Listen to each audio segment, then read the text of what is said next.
Yes, and a good morning to you as well. Thanks for sharing your Monday morning with me here at the Fly on the Wall Productions Aired Out podcast, live from North Main Street in Barrie. The weekend is over. Boy, Rex and Ed yesterday, Philosophy and Fighting at UFAI in Burlington, did such a great job. More to come Sundays at around 1:30. Really enjoyed listening to those boys yesterday. Today is National Scrabble Day. We've got 2 days until taxes are due, 27 days to Mother's Day. 5 days left to stop in Defecto Homes and enter to win the $100 gift certificate to Gusto's. It is week number 4 over there at Fecto's. Really cool things that they're doing. And don't forget, this Friday, Potter's Angels is going to be my guest with a live raffle drawing right here.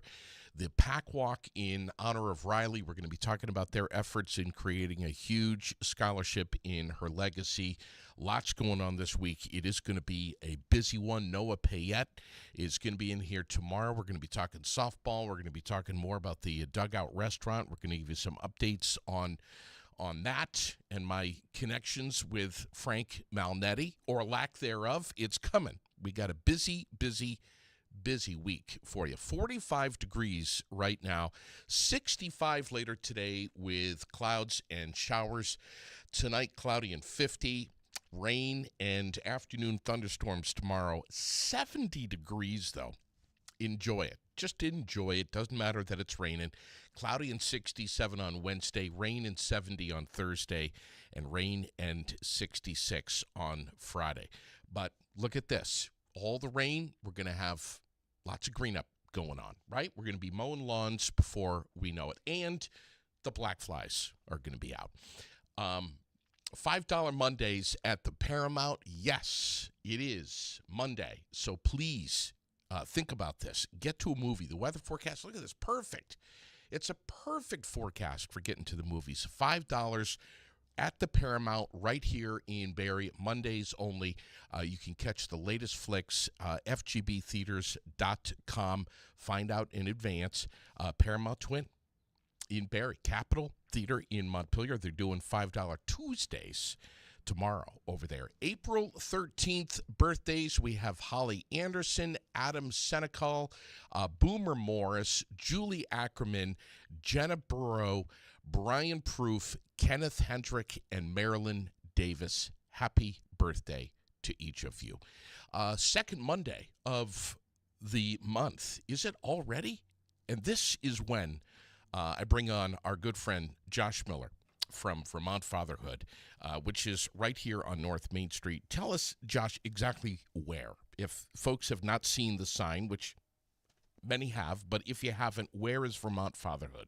Sure. Vermont Fatherhood, like you said, right on North Main Street. It is right above Wabi Jewelers. Yep. So if you're you go between the burrito shop and Subway. Okay. You'll find a big yellow shingle on the side of the building, and there's a door. Just go upstairs. We're on the second floor. Who is Josh Miller? Who is this guy that's with us on the couch this morning, and what has he brought to the city of Barrie? Well, first thing, I'm a dad. So I was wondering if you were going to say that. If I were to just go through my resume here, I'm a dad. I have 4 boys, all kinds of ages, from 11 to 34.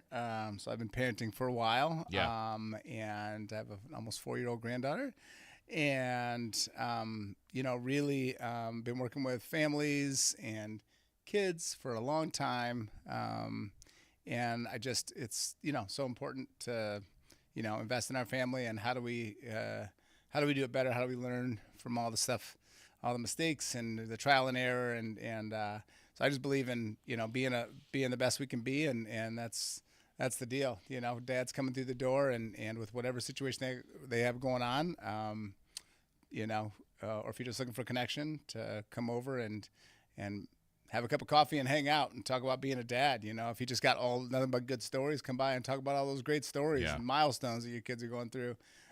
Serious stories, funny stories, all stuff to learn from. All of it, yeah. If you got a good dad joke, come through, because I don't have many. So I need to get some dad jokes, but really it's about coming in however you are and trying to work on being a better dad and just a better man altogether. So You started this nonprofit, what, just about a year ago, right? just about a year ago. Yeah, we will be May 1st is when I got the keys. And so, yeah, I guess a little anniversary coming up here. So Tuesdays, you're saying that's kind of your open night for dads to come by, grab some coffee. You've even got some childcare options, but and maybe even some dinner, and just to sit around and connect. Yeah, no, Tuesday. How's that been? Tuesday is great. It's a drop-in dads group, dinner and childcare, and it's really sort of the main thing of getting guys together, building a community of dads, for dads, by dads, and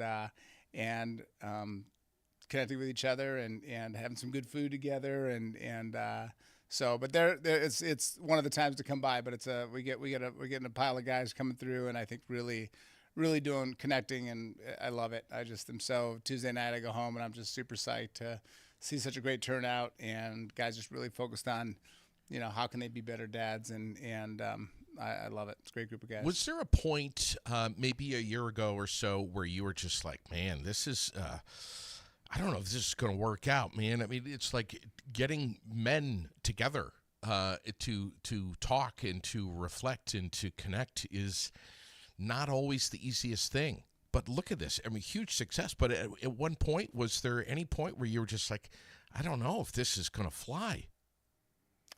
I think I wanted, once I opened the doors to see guys come in and kind of, knocking on the door and drinking all my coffee up. Yeah. Is what I wanted. But I so it started out a little slow, but, no, I when I opened up shop, I sort of knew the deal, and that, I know that, we need to work on being better dads, and that eventually they'd come, and they're showing up. So Wow. It's great. And that's what I asked them to do, is show up.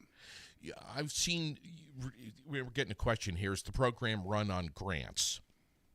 Yeah. It does. There's a little bit, some grants, some donors, foundations, hopefully trying to get some money, through the state, whether it be through Department of Mental Health, whether it be through DCF, really trying to work on a lot of different ways. I'm looking for that $1 million donor, someone to just rest at ease the finances so I can do the work. But, yeah. It's part of it is grants, but not all of it.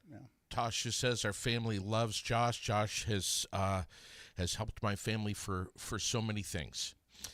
You've done this. Awesome. You've done this a lot for a lot of families around here, and you keep it real on the down low and private, which I love. You get dads together, and you guys what is talked about inside your walls stays right there, no matter what it is. Yeah. I mean, it's trying to be sacred, and what's said here stays here. Sure. And hoping we can all uphold that. And and at the same time, I want people to know that good stuff is happening and guys are showing up, and that your people are welcome to come by and check it out. And you can, doesn't have to come Tuesday night. There's plenty of times you could just give me a call and say, hey, I want to stop by, you around, and I'm happy to make time for you, and come hang out on a Monday or Friday at 10:30, and we have a play group.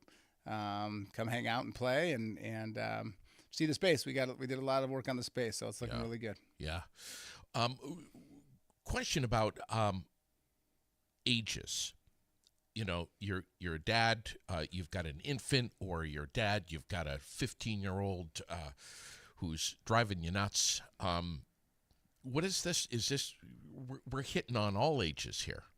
All ages, yep. Even if dads who have adult children. I'm glad you brought that up, because I just launched Thursday drop-in Dads Raising Teens.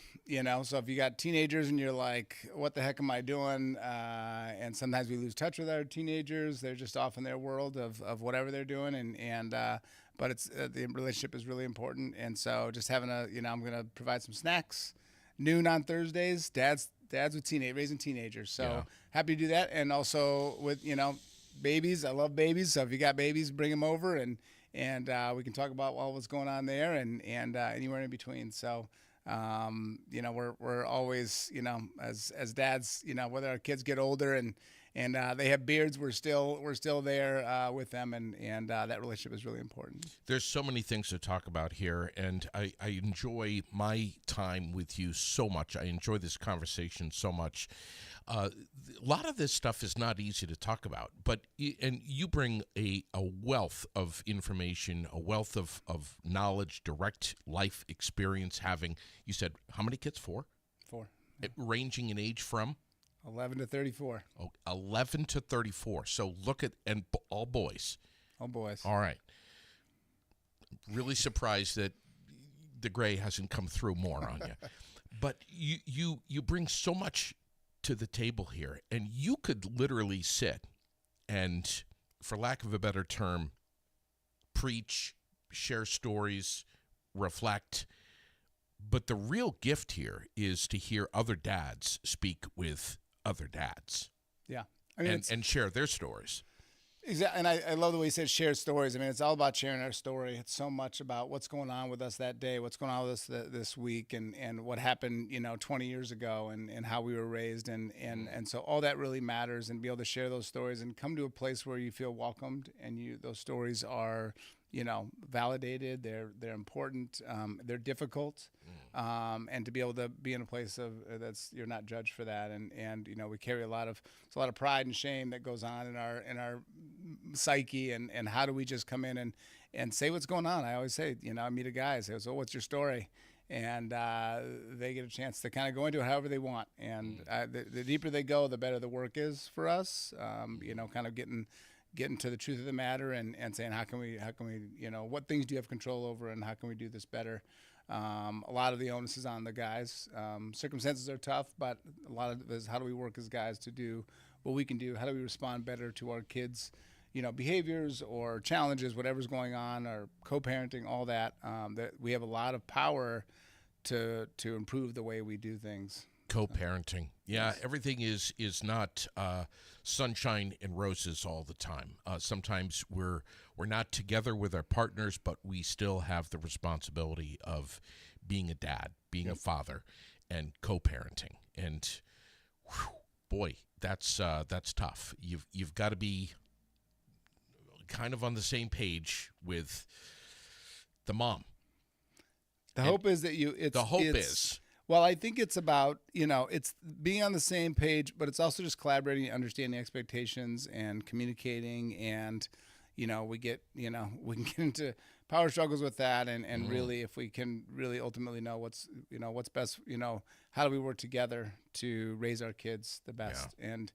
And if it's, sometimes we dig in. Yeah. And we want to be right. And so that can be challenging, and we kind of have some of our own priorities in the way of it. And it's a lot to partner with somebody, and whether you're together or not, to come up with this is how we're going to do this, whether it's bedtime, whether it's what we put on the dinner table, how we deal with our finances. That's hard stuff. I mean, it is hard stuff. And I don't necessarily have the answers for that, but how we go about doing it is really important. Yeah. Right. We don't need to be hurtful. We can just, let's figure it out. Sometimes we have to lean in, sometimes we have to lean back and let things happen. So. Yeah. I have an 11-year-old little girl. I remember 11 years ago, and kind of a late bloomer here as a dad. Myself, I was a little overwhelmed. Here I am thinking, so in the beginning, it's got to be just all about the diaper changing. I'm willing to do that. What else do I have to do? And quickly learned that there's a lot to do. There's a lot going on here. Those early years are so critical. And now at 11 years old, you and I had a conversation last month where you were saying some of these conversations, for example, Lily says to me, it has been saying to me for a couple of months now, she's like, Dad, 5th grade, we have a dance that's coming up. And I'm like, okay, yeah, big deal. But I know by the look on her face, and I know by the look on your face right now, that what she was trying to get at. There's a dance coming up, Dad. I'm just giving you a warning that I may or may not possibly be dancing with a boy. You said something to me the last time I had you on where you were like, the way you react, the way you respond to your kids is everything. Even when they come to you with something that's pretty big or maybe pretty bad. Hey, Dad, I got in a car accident or whatever it may be. To take a deep breath first. And if you have questions, lead with a healthy amount of curiosity and not assumptions. But just follow up. Oh, yeah. Oh, so there's this boy in your class. Oh, yeah. Mm-hmm. He likes you. Oh, that's great. Does he think you're cute? Oh, that's cool. Yeah. Mm-hmm. Yeah. On the inside, something else going on, and that's fine. But just be careful with the way you react.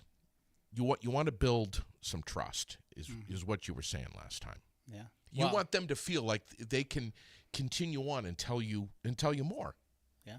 I mean, that's the deal. Is she, the positives that she's coming to you to let you know, and she knows a little bit of the gravity of it, and so she's testing the waters, testing how's it going, and if you're like what, and you kind of freak out, that might be the last time she lets you know about what's going on, and right. So just I think that's important, and then I think the curiosity piece, is there someone you might be interested in, or like, well, what's his name, or like, what do you like about him, or things like that, and it's I think that is important, and then you can leave your 2 cents of wisdom at the end of it, saying, all right, well, I hope make sure you have a good time, that he's a nice guy, and whatever the things are that you want to say, and those words don't matter because you've left this bridge open for that conversation. I think so. I've even said, hey, why don't you invite him to come over someday after school and hang out? I mean, go down and play in the river or whatever. Really, Dad? Really? Yeah, I don't care that it's a boy. Did I just say that? But this is the kind of stuff where you gotta be kind of careful with how you react. You don't want to say, well, when he comes here, I'm gonna scare him. I'm gonna suggest this or that. You gotta be careful because you'll scare your kid away real fast. Yeah. No, I think it's important to be thoughtful and respectful of her, what's going on. And like I said, that's actually an easy question, 2-3 years from now, the questions become a little different. And so, how to navigate that stuff and also, with your wife, like, how do you, both have different, you're going to give her some different ideas and she'll form her own values and ideas and behavior based on, a lot of what you say, and sometimes against what you say, but sure. But I think that you're there and let her know that you love her and you care about her and want her to have a good time and be around nice people that treat her well. There were 2 things last night that took place at my house that made me think of you and the fact that I was going to have you on the air this morning. One of them was Lily said to me, Dad, do you think that someday I'm going to be a mom? And I said, I do, but even if you don't, that's okay as well. And she said, well, do you think I'll have, how many kids do you think I'll have? And I said, who knows? I mean, you could have 4. And she's like, well, I really would like 2 boys and 2 girls. And then, she's running through the list of names, and I'm, a few more grays are coming out. I could feel them growing on the top of my head. And then she said something to the effect of, I hope that it will happen. And I reiterated, well, even if you don't become a mom, you'll be a great human being and you will help other people. And then I said to her, if you become a mom, there will be nothing greater that you will ever be. And she stopped and looked at me, and she said, well, not really, Dad. I could become the President of the United States. And I said, come over here and have a seat. And she sat down, and I was like, here it is. This is an opportunity. I'm not going to waste this one. And I said, let me tell you something right now. You could become the President of the United States. But being a parent will nothing will ever be more important than being a parent. You'll be a parent first before you'll be the President of the United States. And it will be more important than being the President of the United States. And she kind of looked at me like, how is that possible? That was one of the conversations, and we continued to talk about that a little bit last night. The other one was when I was putting her to bed last night. She said to me out of the blue, and it's always, man, it's like we got to have our guard up. We got to be ready as dads, because sometimes we're going to get a couple of zingers, and we don't know when they're coming. She said to me out of the blue, it was, Dad, we're gonna have a garden this year, right? Yes. Okay. Dad, are we at war? Wow. And it came right after the garden one. It caught me way off guard. Yeah. So I know how I answered. I'll tell you, but before I do, please take the microphone. Well, what would you have said? Well, first I'll say is that you have a whole different set of questions that come at you than I have come at me. And I don't know if it's just a gender thing, but your daughter has a lot of questions, and do not be surprised anymore because they're coming. You're just gonna, it sounds like you got those in the same day. You are, you got a lot of things to think about. My kids ask questions about, who's going to the playoffs in the NBA. Yeah. So, but I think, again, like, you have this great, avenue of you guys talking to her, asking questions, and I think, questions about what's going on in the world. I mean, she's thinking big. I mean, she's like thinking about, obviously it's maybe something happened in school, like the president and war and all those things. And I think, one is, people can approach this differently. I would be curious to what I'd do if that question was popped on me with one of my boys or all of them. But I think if you just, telling her, like, yeah, well, we kind of are, like, it is defined, like, it's, things are happening in the world that are, it's some tough stuff. And again, I think that curiosity of, like, what have you heard about it? Like, where did you, what came across your mind to ask that question, and just kind of see where she's at? Because, again, we can jump to this.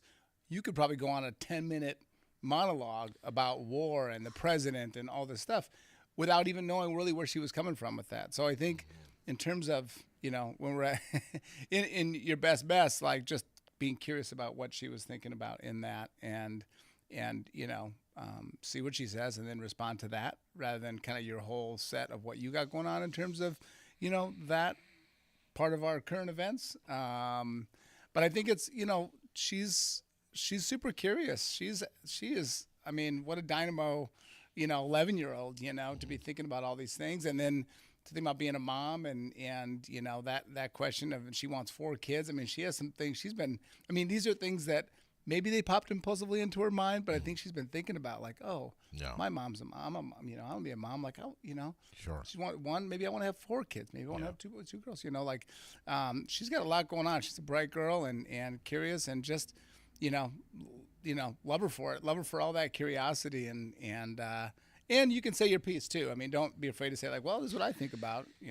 Yeah, I mean, I think that depending on your kid, I think they can handle more truth sometimes than we think they can handle.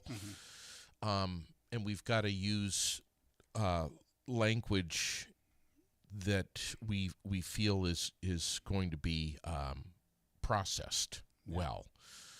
And this is something that I know whatever we talk about, I know my kid well enough to know that she's going to be thinking about this during the day today. I don't know what she's, I'm guessing that she's heard something at school. Maybe she heard something on my satellite radio in my truck while we were driving. You never know what they're paying attention to, or a flash across the TV, or something. It's all over, yeah. But it's like, so basically I said, yes, we are. And she said, with who? And I told her. And her next question was, who's winning? And then she said, I'm scared. And, it was really profound for me, because I had to explain to her, I had to tell her, there's nothing to be scared about.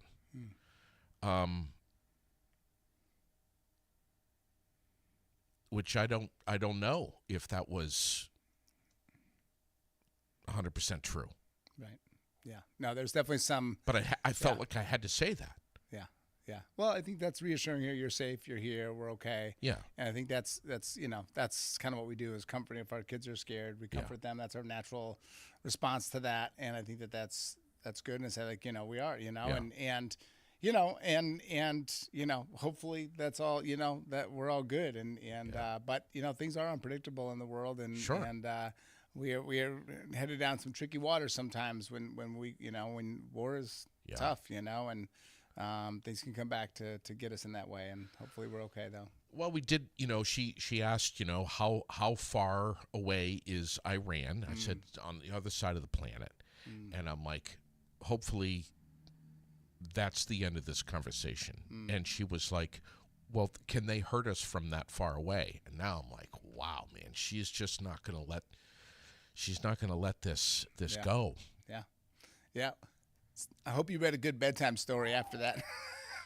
Something like the Bernstein Bears or something like that to just soften the conversation a little bit. I'm like, is it too late to call Josh right now? Yeah. Yeah, man, you got big questions. It's it's good practice. I mean, how do you have those conversations? I don't necessarily have, like I said, I got some, little softball tosses coming to me about, what's going on, but you're getting some good questions, and I think you're handling them great, and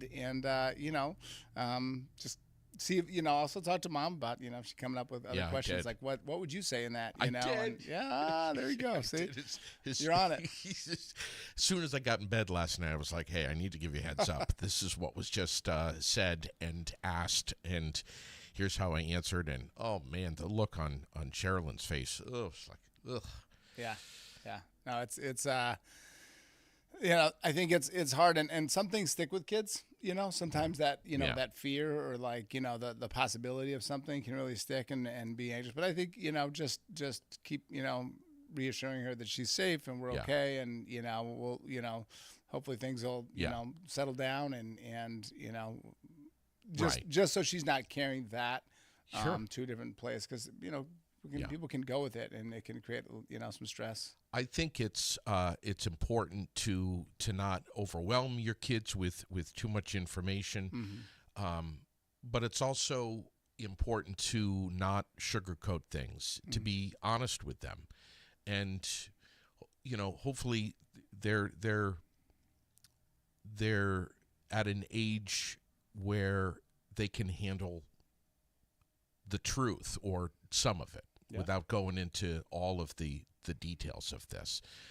Are these the kinds of things that dads are talking about on Tuesday nights over at Vermont Fatherhood? I think we haven't. Recently we were talking about trauma. We had a couple of folks come and do a presentation about trauma and adverse childhood experiences, and that was really great. And that's, to me, that was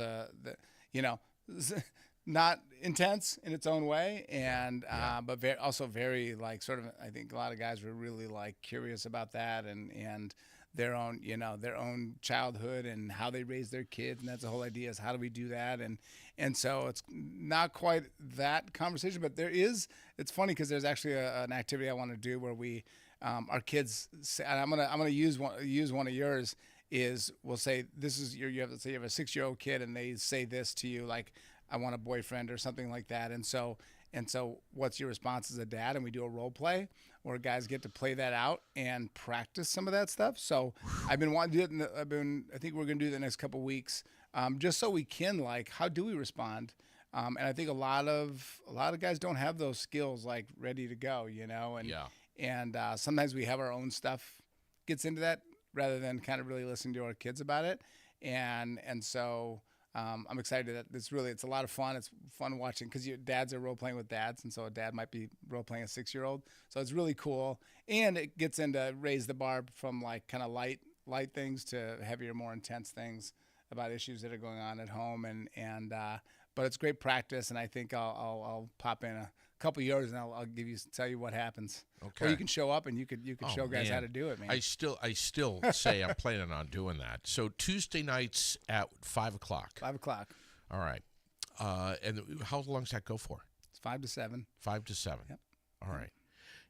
And tell me once again, what's happening other times during the week? Yep. So I'm usually there. I'm there every day, Monday through Friday, generally kind of daytime hours. And I'm usually try to be there first thing in the morning. If somebody wants to stop by for coffee, kind of a coffee hour, just drop in.